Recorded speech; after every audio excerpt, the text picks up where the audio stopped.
주 안에 사랑하는 성도 여러분, 저는 불신자입니다. 네, 불신자입니다.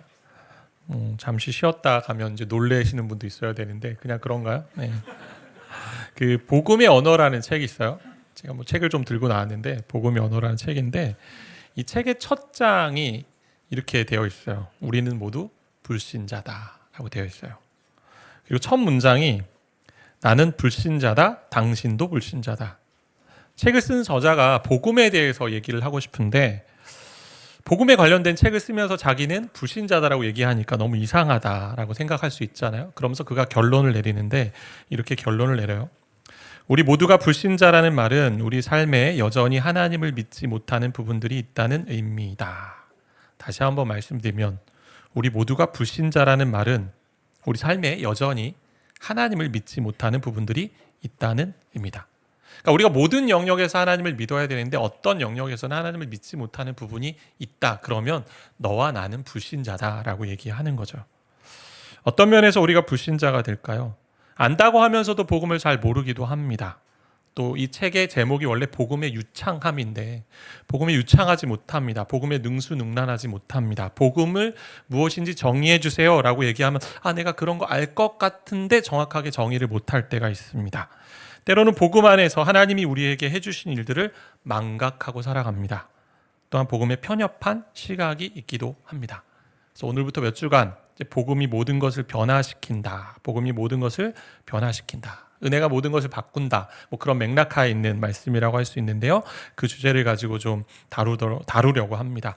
요즘 MZ세대들이 줄임말을 많이 쓰잖아요. 그래서 복변 시리즈입니다. 복변. 복음이 모든 것을 변화시킨다. 복음을 잘 이해하고 복음으로 변화된 삶을 살고자 하는 그런 마음에서 저희가 나누게 되는데 이제 교회를 세우면서 제가 복음에 대한 얘기를 좀 초창기 좀 많이 해야 되겠다라는 마음 주셔서 좀 다루게 돼요. 이 주제는 복음 중심 삶이라는 어떤 성경 공부 교재, 너무 잘 나온 교재가 있어서 나중에 기회가 되면 전 교인이 함께 하면 좋겠다. 그런 마음을 가지고 이제 재구성하면서 나누게 되는 말씀이 될 것 같습니다.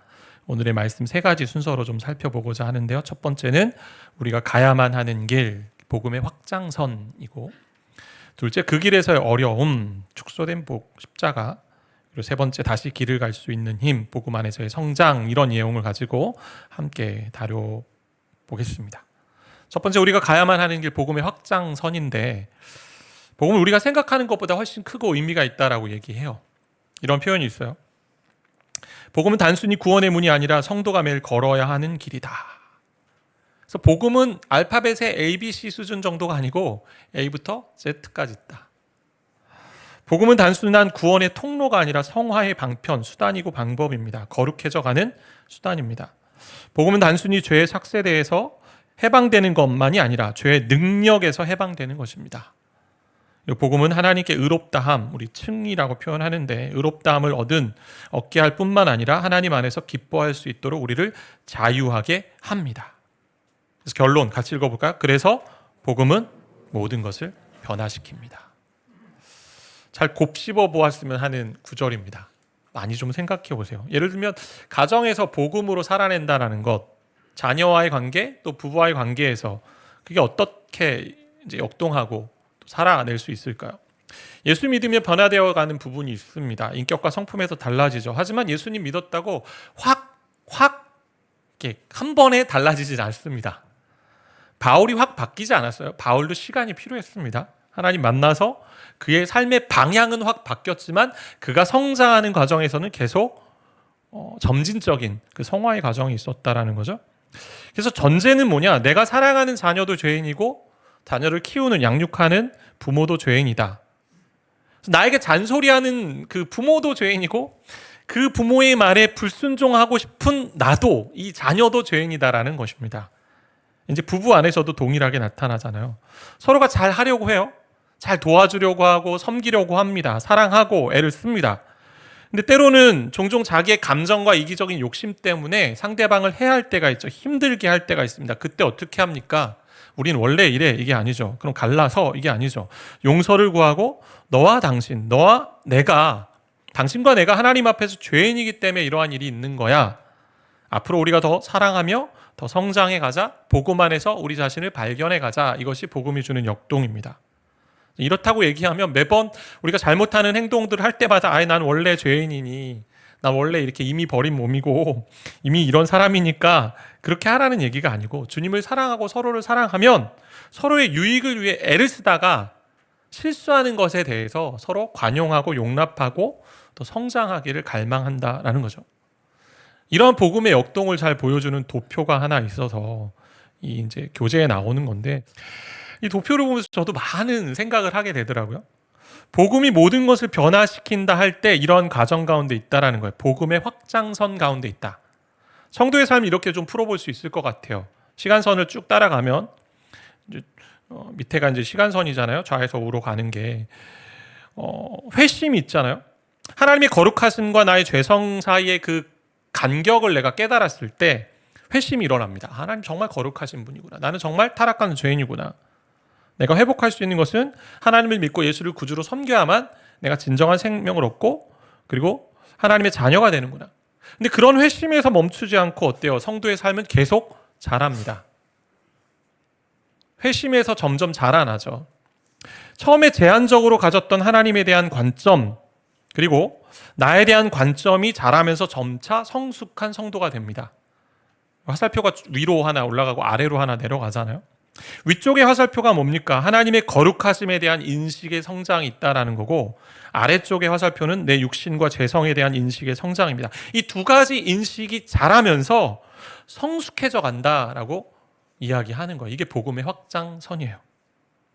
장로교 신학에서 빠뜨릴 수 없는 그 인물이 있는데 그게 칼빈이거든요. 그분이 이 칼빈 선생님이 지은 아주 유명한, 아주 참 좋은, 또 성도들이 꼭 읽었으면 하는 책이지만 쉽게 접할 수 없는, 또 나름 분량도 있고 내용도 또 깊은 얘기들이 있긴 하지만 그래도 도전할 수 있는 책인데, 기독교 강요라는 책이 있습니다.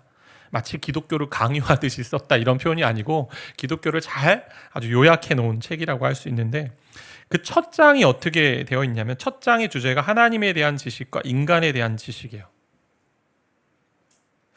기독교를 소개하는데 왜 첫 장에 하나님에 대한 지식과 인간에 대한 지식을 썼느냐, 이게 되게 의미가 있죠. 거기 이렇게 표현되어 있어요. 하나님에 관한 지식과 우리 자신에 관한 지식은 서로 연결되어 있다. 그래서 하나님을, 자신을 알지 못하고는 하나님을 알 수 없고 하나님을 알지 못하고는 자신을 알 수 없다. 신앙생활에 있어서 두 가지 중요한 알미 있다라는 거죠. 그래서 하나님에 대한 지식과 인간에 대한 지식, 그 얘기를 먼저 하자는 거. 그래서 우리는 신앙생활하면서 점점 복음의 확장선 점점 자라나는데 두 가지 인식에서의 자람이, 성장이 필요하다는 거죠. 그 첫 번째가 나는 누구인지, 하나님이 누구인지죠. 먼저는 하나님이 누구인지를 점점 깊이 알아가야 됩니다. 여러분, 신앙생활하면서 하나님이 어떠한 분이신지를 알아가지 않으면 신앙은 더딥니다. 잘하지 않아요. 세상이 신을 보는 관점이 다양하잖아요. 대표적으로 두 가지로 이제 보게 되는데, 그게 뭐냐면 신이 있다고 하면서 그 신은 초월해 계시다라고만 봅니다. 이게 이제 기계적인 신관이라고 하고 이신론이라는 표현을 쓰는데, 이게 뭐냐?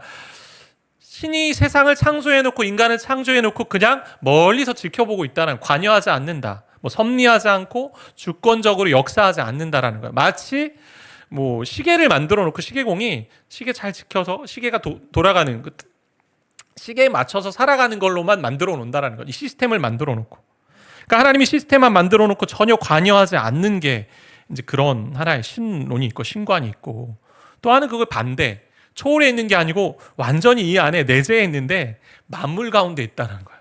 그게 뭐냐면 범신론이에요. 범신.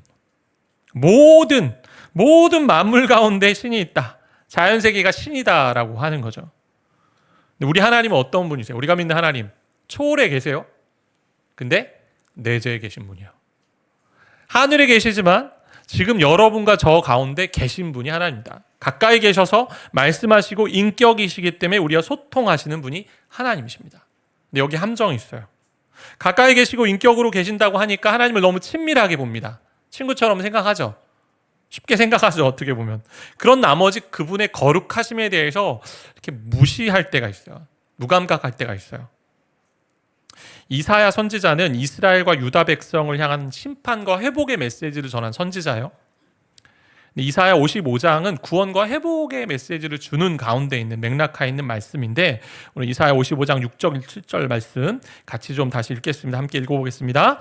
너희는 여호와를 만날 만한 때에 찾으라. 가까이 계실 때에 7절 악인은 그의 길을, 불의한 자는 그의 생각을 버리고 여호와께로 돌아오라. 그리하면 그가 긍휼히 여기시리라. 우리 하나님께로 돌아오라. 그가 너그럽게 용서하시리라. 하나님을 찾으라고 얘기해요. 구하라고 얘기해요. 부르라고 얘기해요. 왜 그렇게 얘기할까요? 여호와 하나님은 거룩하신 분이기 때문에 죄를 지은 인간을 그냥 두지 않으시기 때문에 부르시는 거예요. 그래서 악인, 즉 죄를 지은 사람, 불의한 사람, 막 불의한 행동을 하고 악한 행동을 한 그 사람 다 자기의 길과 생각을 버리고 하나님께로 오라고 말씀합니다. 인간의 죄와 악이 무엇인가요? 우리가 많이 보고 있잖아요. 오늘 이 땅 가운데도 뭐 성경이 얘기하는 것도 있지만 드러난 행동으로 드러난 잘못들 당연합니다. 뭐 시기, 살인, 분쟁, 뭐 중상모략, 수근수근, 교만. 근데 이런 것은 인간이 하나님으로부터 떠나 생긴 결과들이기도 합니다. 죄이기도 하지만 정말 인간의 원초적인 죄가 뭐예요? 하나님께 반역하고 하나님을 떠나 나 혼자 살 수 있다라고 자기 독립선언하고 자기 중심성 가운데 있는 것입니다. 그로 인해서 인간에게 뭐가요? 사망이 왔고 우리가 사망을 향해 가고 있고 사망을 향해 가는 가운데 질병과 모든 악한 것들, 고통들을 경험하며 살고 있습니다. 근데 그렇게 죄를 지어서 고통 가운데 빠진 인간을 하나님은 그냥 두지 않으신다라는 거예요. 죄와 악은 심판하셔야 됩니다. 하나님 거룩하시기 때문에. 근데 죄인은 하나님이 구원하길 원하셨습니다. 그것이 하나님의 놀라운 방식이죠. 어떻게 합니까? 하나님이 하나님의 거룩하심, 인간의 악함, 이 차이를 메울 수 있는, 간극을 메울 수 있는 길을 허락하셨죠. 그게 뭐예요? 예수 그리스도의 십자가입니다. 십자가. 내가 너희를 창조했고 모든 것을 다 주었는데 나를 떠났구나. 나를 떠나서 그렇게 방탕하게 삶을 살았더니 어떠냐? 아무것도 없지 않냐? 다 비어있고 죽음밖에 없지 않냐? 고통밖에 없지 않냐? 아이고 잘됐다. 그렇게 고통하고 힘들게 살아라. 이런 분이 아니라는 거죠. 하나님 어떻게 하세요? 오라 하십니다. 찾으라 하십니다.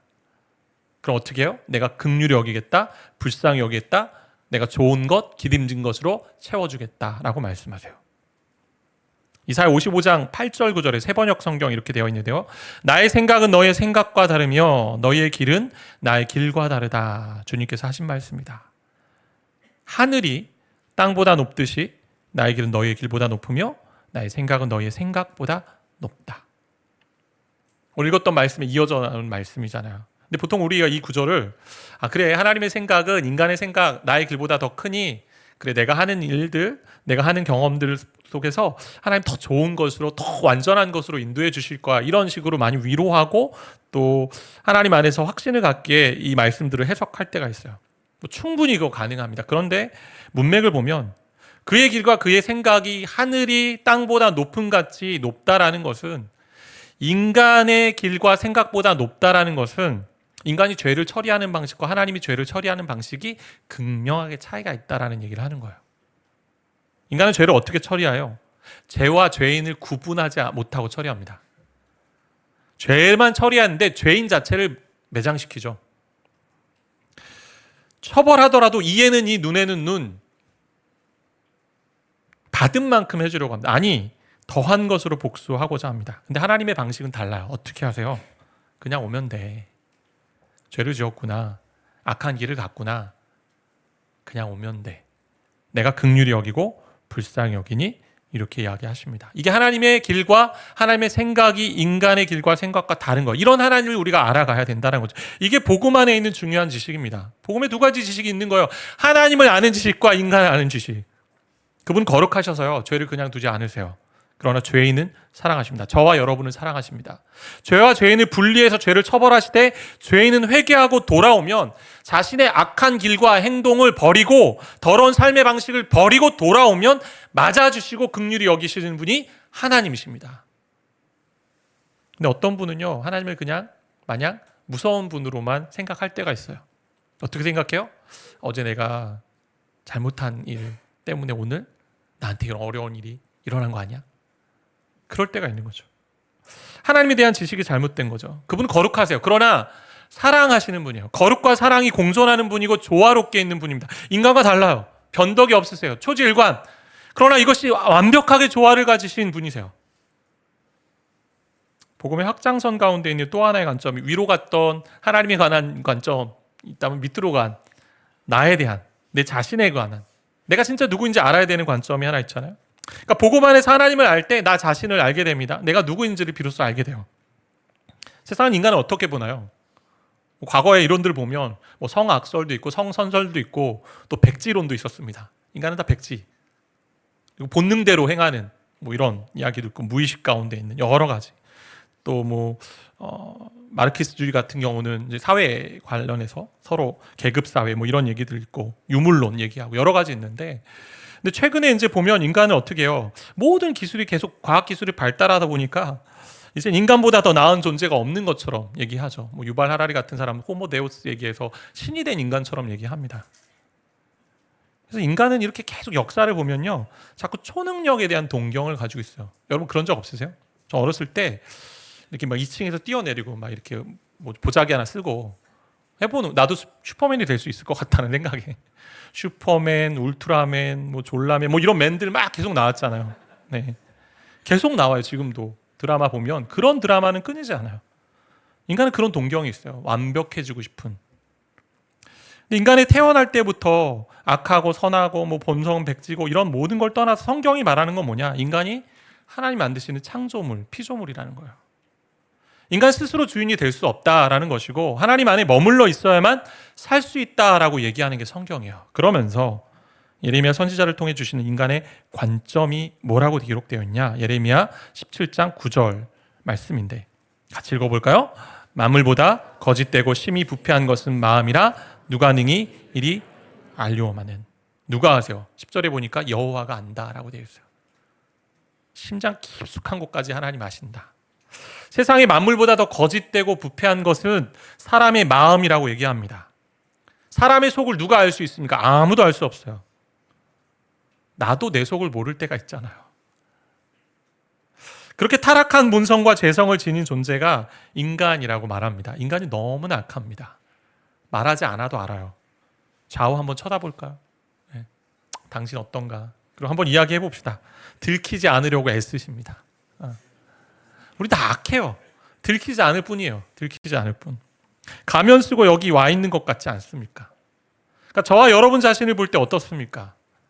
복음을 믿고 회심했음에도 죄악 가운데 넘어지고 흔들리는 모습을 어떻게 보고 있느냐라는 거예요. 성경을 대하면서요, 우리가 죄인인 것, 타락한 전적으로 타락한 존재라는 것을 인정하고 하나님의 은혜를 구하는 존재이구나라는 걸 우리는 확인해야 된다라는 거죠. 이 거룩하신 하나님과 타락한 인간, 이 사이를 메울 수 있는 게 뭐밖에 없어요? 그리스도의 십자가. 세상의 종교나 철학이나 선행이나 기술이나 과학이나 노력이나 공로 이런 거 가지고 하나님께 올라갈 수 없습니다. 도달할 수 없어요.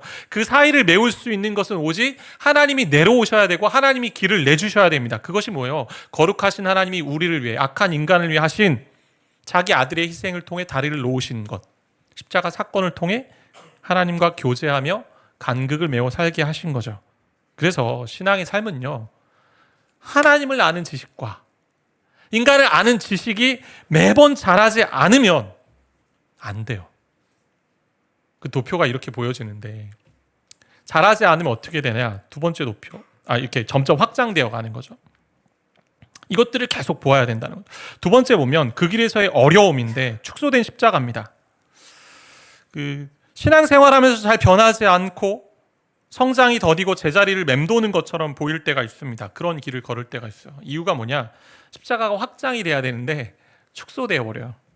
두 번째 도표를 보여주시면 하나님 누구인지, 내가 누구인지 알아가는 인식에 성장이 없고 더뎌버리고 멈춰버리면 그냥 이렇게 일직선으로 멈춰가는 거죠. 그럼 내가 처음 회심했을 때 알았던 하나님, 그때 내가 회개했던 그 정도 가지고 살아가는 거예요.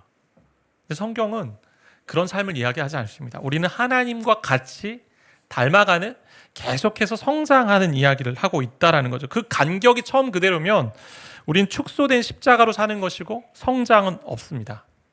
인간이 죄로 말미암아 복음을 약화시키고요, 이 십자가를 계속 축소하는 일들을 하게 되는데 성경이 말하는 하나님의 모습보다 하나님을 작게 여기는 것으로 시작해요. 자주 말한 것처럼 하나님을 자꾸 오해합니다. 인간 수준으로 생각해요. 저와 여러분 수준으로 하나님을 자꾸 생각합니다. 하나님 제대로 모르거나 아니면 띄엄띄엄 알고 있어요. 어려서부터 들었던 그 하나님의 어떠한 그 지식 하나 가지고 이게 하나님 전체지, 하나님 전부지 하며 살아갈 때가 있습니다. 성경을 띄엄띄엄 읽으면서 내가 읽은 부분만 가지고 이것이 하나님이야 라고 하면서 살아갈 때가 있습니다. 마치 시각장애인들이 코끼리 만지고 나서 코끼리가 어떤 거야 물어봤을 때 자기가 만진 부분만 가지고 코끼리가 이렇다라고 정의하듯이.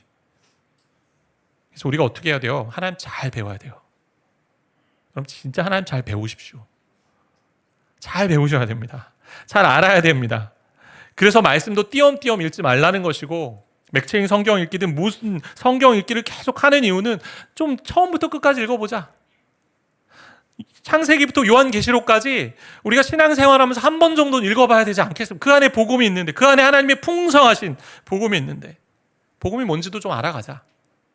복음은 크게 네 가지 틀을 가지고 있어요. 이 부분도 이제 나중에 좀 살필 수 있고, 여러분이 다 알고 있는 틀인데 잘 생각해 보세요. 복음이 어떻게 시작해요? 창조하셨잖아요, 하나님이 우리를. 근데 하나님을 떠난 인간이 타락하지 않습니까? 두 번째 장이 타락이고, 그 타락한 인간을 그냥 두지 않으시는 하나님의 손길인 게 구속이고, 창조, 타락, 구속. 그 다음 또 뭐가 있어요? 완성 있어요. 새로운 창조. 우리가 하나님 안다고 할 때 여러 가지 하나님을 좀 알아갈 수 있어요. 하나님, 뭐 거룩하신 하나님, 또 능력이 많으신 하나님, 또 위대하신 하나님, 여러 가지 있는데 그 중에 한 4가지 정도만 잠시 좀 살폈으면 좋겠는데, 하나님, 그 거룩하신 하나님이 위대하세요, 그리고 영광스러우세요, 선하세요, 은혜로우세요. 영어로 보면 4가지 G로 이제 나오는데, great, glorious, 그 다음 good, 그 다음 gracious. 거룩하신 하나님 위대하세요. 그럼 어떤 일이 벌어지냐? 어떤 일이 벌어져야 되냐면 우리는 스스로 통제할 필요가 없습니다. 하나님 위대하시기 때문에 우리가 사람의 통제를 받거나 때론 사람을 조정하고 싶거나 환경을 통제하고 싶은 그런 마음을 가질 필요가 없어요. 우리가 언제 불안해하고 두려워하냐면 내 뜻대로 안 될 때, 내 길과 내 생각대로 안 될 때 불안하고 초조하잖아요. 근데 내가 위대하지 않아요. 하나님이 위대하실 때 하나님께 맡기는 거죠. 내가 원하는 식이 아니더라도 하나님께서 우리 주변에 일어나는 모든 일들 통해 하나님의 선하심을 이루어 가심을 믿기에 하나님을 의지하면 됩니다. 또한 하나님 영광스러우세요. 그러면 우리가 다른 것에 두려워할 필요가 없다는 거죠. 우린 자주 누군가에게 인정을 받고 싶어 하고요, 거절받는 것에 대한 두려움이 있어요. 그럼 사람에게 조종당하게 되잖아요. 그러나 하나님이 영광스러우시고 탁월하시기 때문에 굳이 사람에게 인정받을 필요 없고 하나님께 인정받으면 되고 하나님이 우리를 인정하시면 됩니다. 또 하나, 하나님은 선하십니다. God is good. 그렇게 다른 데로 우리의 눈을 돌릴 필요가 없다라는 거죠. 죄는 쾌락을 이끌어갑니다. 쾌락으로 이끌어갑니다. 근데 그게 잠시잖아요.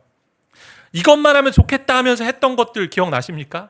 얼마나 갑니까? 그거 이루었을 때 그 쾌감, 쾌락이 길어야 몇 주. 어제 축구 보셨어요? 네, 많이 보셨군요. 조는 분들은 보신 분들이라고 제가 생각이 되는데, 토요일 밤 설교자는 어떻게 해야 될까요?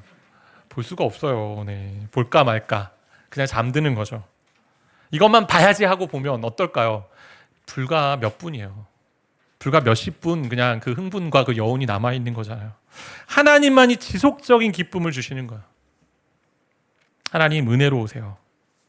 이 얘기는 뭐냐? 우리가 하나님 앞에 우리의 것을 가지고 입증할 필요가 없습니다. 증명할 필요가 없어요.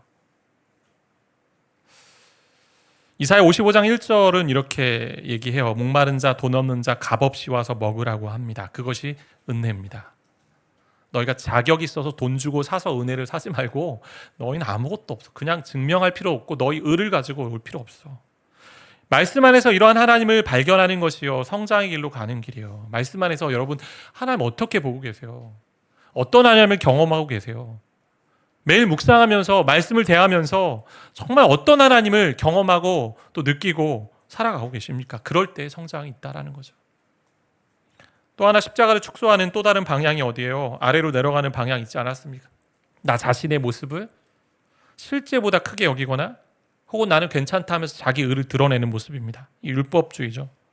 내가 죄인인 것을 자꾸 축소해 버립니다. 내가 이래봬도 나 잘 살아왔어. 내가 60년 신앙생활 해왔는데 아유, 나 이 정도면 정말 잘했어. 하나님이 나에게 더 많은 복 주셔야 돼. 그게 아니라는 거죠. 분명 죄인임에도 자기 의를 가지고 삽니다. 그 죄를 가리며 삽니다. 의와 공로를 가지고 가리고 가면 쓰고 나쁜 것은 숨기며 산다라는 거죠. 방어적인 태도로 때로는 나아갑니다. 누군가가 내 죄, 내 약점을 알게 되었을 때 또 그 부분에 대해서 누군가가 나에게 조언하고 정말 선한 말로 이야기할 때 방어하고 비난하고 분노합니다. 내가 잘한 것만 생각하죠. 비교 우위에 있기도 해요. 저 사람보다 내가 신앙생활 잘하니까 나는 잘하는 거야. 나 잘 사는 거야. 하나님, 나 이 정도면 괜찮죠? 라고 하는 거죠. 죄를 안 지은 척하며 살아갑니다. 들키지 않았으니까. 가장 안 좋은 모습은요, 나의 죄고 나의 문제인데도 다른 사람을 지적하며 살아간다는 거죠. 신앙생활을 하면 할수록 우리의 자기에 대한 그런 모습은 바울의 모습처럼 닮아가야 되는 거예요. 인생의 시간 속에 그가 자신에 대해 고백하는 모습이요, 매우 깊어지는 것을 보게 되는데, 갈라디아서 1장 1절이 이렇게 기록되어 있어요. 초기의 서신이라고 할 수 있는데 바울이 쓴, 하나님 아버지로 말미암아 사도된 바울, 이렇게 자기를 이야기합니다. 고린도전서 15장 9절은 3차 전도 여행 때, 1차, 2차, 3차 전도 여행이 있는데 3차 전도 여행 때 쓴 고백인데, 나는 사도 중에 가장 작은 자라. 에베소 3장 8절, 옥중에 있을 때잖아요. 옥에 갇혀 있을 때. 모든 성도 중에 지극히 작은 자. 디모데전서 1장 15절, 디모데 전후서는 이제 사도 바울의 말년에 마지막 때에 쓴 서신이라고 할 때 어떻게 되어 있냐? 같이 읽어봅시다. 죄인 중에 내가 괴순이라. 하나님 아버지의 은혜로 말미암아 사도 되었다라고 되어요. 근데 시간이 좀 지나가니, 야, 내가 사도 중에 가장 작구나. 이제 어떻게 돼요? 야, 사도는 아니고 모든 성도 중에 내가 가장 작네. 이제 어떻게 됩니까? 야, 전 세계 사람들 죄인인데 그 중에 내가 대빵이네. 내가 최고네. 우리의 타락한 마음, 심히 부패한 마음을 우리는 다른 사람들에게서 속일 수 있고 다른 사람들을 속일 수 있지만 하나님 다 알고 계세요. 근데 또 누가 알아요? 내가 알아요. 내가 얼마나 악하고 더러운 존재인지 그거 가지고 하나님께 나오라고 하나님 말씀하시는 거예요. 그렇게 자신에 대한 깊은 이해가 생길 때 내 하나님의 거룩하심 안에서 내가 정말 사랑받는 존재이구나, 내가 은혜 받는 존재이구나 라는 걸 알아가며 그리스도 안에서 성장하게 된다라는 거죠. 뭐 균형이 좀 필요하겠죠. 나의 죄악됨 알고 그리고 나의 죄성을, 타락한 본성을 알고 하나님께 가서 은혜를 구하면 하나님은 어떻게 하세요? 그래, 네가 그럴 줄 알았어. 이렇게 하지 않잖아. 하나님 어떻게 하세요? 그래, 잘 왔다. 너는 나의 귀한 자녀다라고 하시지. 그 소중한 하나님의 자녀됨을 또 누리는 길까지 간다라는 것입니다. 이제 마지막 세 번째인데요. 다시 그 길을 갈 수 있는 힘, 복음 안에서의 성장입니다. 아까 보았던 확장선이 계속 자라야 되는데 어떻게 자라야 되냐? 하나님의 거룩하심, 하나님 누구인지 알아가야 되고 또 인간의 육신과 재성에 있는 인식, 내가 누구인가? 그 관점에서 성장이 필요한데 하나님 알아가는 지식 가운데 하나님의 크심과 거룩하심과 은혜로우심과 위대하심, 그리고 함께 우리가 찬양했던 것처럼 비를 늘 주시고 그리고 우리를 인도하시고 길을 만드시는 그 하나님, 뭐 이런 하나님을 깨달을수록 복음 안에서 성장하게 되는데요. 그때 나타나는 태도가 있습니다. 이러한 자세를 통해 또 하나님을 더 알아가는 모습이라고 저는 생각이 되는데요. 찬양과 감사하여. 찬양과 감사. 성경에 많은 인물들 보세요. 다윗과 뭐 바울 대표적인 인물들 보세요. 하나님 만나고 하나님 경험하면 그들이 어떻게 해요? 고백합니다. 찬양합니다. 목자 되신 하나님, 나의 바위가 되신 하나님, 산성이 되신 하나님, 나를 지혜롭게 인도하신 하나님. 나에 대한 인식과 관점에서 자라는 길에서는 뭐가 있을까요? 회개와 겸손이 있습니다. 회개와 겸손. 나의 죄성과 타락한 본성을 볼 때마다 하나님께 나아갈 수밖에 없는 존재임을 고백하면서 하는 거죠. 그게 회개예요. 신앙인의 삶은요, 계속해서 회개의 삶 가운데 있는 겁니다. 회개의 삶. 처음 예수님을 믿었을 때만 회심이 있는 것이 아니고 매일매일 삶에서 나의 부족함, 나의 약함을 보면서 하나님께 회개하고 겸손한 마음으로 갔을 때 하나님이 은혜를 부어 주시는 거죠. 이런 찬양과 감사, 회개와 겸손, 이걸 통해서 우리는 복음 안에서 성장해 가는 것입니다. 이러한 모습이 어디에 있어요? 어디에 있습니까? 저 여러분이 드리는 예배 가운데 있어요. 예배는 어떤 곳이에요? 하나님을 만나는 곳이고 하나님에 대해서 아는 곳이고 경험하는 곳이고 또 나 자신에 대해서 나를 돌아보는 그런 자리입니다. 그래서 하나님을 경험하는 가운데 하나님께 감사하고 찬양하고 또 나의 죄를 고백하며 겸손하게 은혜를 구하며 회개하는 자리, 그 안에서 하나님 주시는 만족과 은혜를 누리는 자리가 바로 예배입니다. 이게 복음적 예배 모습이죠. 이렇게 되면 아까 봤던 도표를 떠올리시면서 십자가가 어떻게 해요? 확장되어 갑니다. 내가 계속 자라기 때문에. 그럼 이런 고백을 하게 되죠. 내가 얼마나 감사한 은혜를 누렸고 과분한 사랑을 받았는지. 그러면서 이렇게 고백합니다. 나는 생각보다 더 죄인이지만 하나님은 생각보다 나를 더 사랑하신다.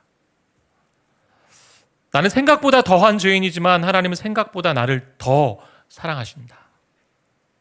성경 말씀 안에서 우리가 이러한 것을 좀 보는 일들이 있었으면 좋겠습니다. 이게 제가 하고 싶은, 우리가 해야 되는 일이라 생각이 돼요. 예수 믿고 신앙생활 해오면서 때로는 계속 제자리를 맴도는 것 같고 멈춰있는 것 같고 성장이 없고, 그리고 예수님을 믿고 싶은데 예수님이 어떠한 분인지 잘 못 믿는 분들도 하나님에 대한 지식이 없는 거예요. 나에 대한 지식이 약한 거예요.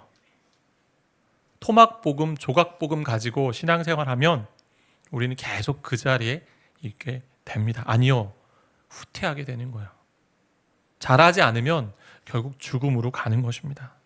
우리 모두가 불신자이기 때문에 복음을 또 경험하고 하나님을 알아가는 지식 가운데 또 나를 보는 지식 가운데 가서 하나님께 찬양과 경배, 감사하고 또 우리의 삶을 보면서 또 회개와 겸손 가운데 매일매일 성장하는, 그래서 우리의 이 간격이 계속 확장된 십자가 가운데, 그 십자가를 붙드는 가운데 또 더욱더 자라나는 그런 믿음의 삶 되기를 바라고 축복합니다.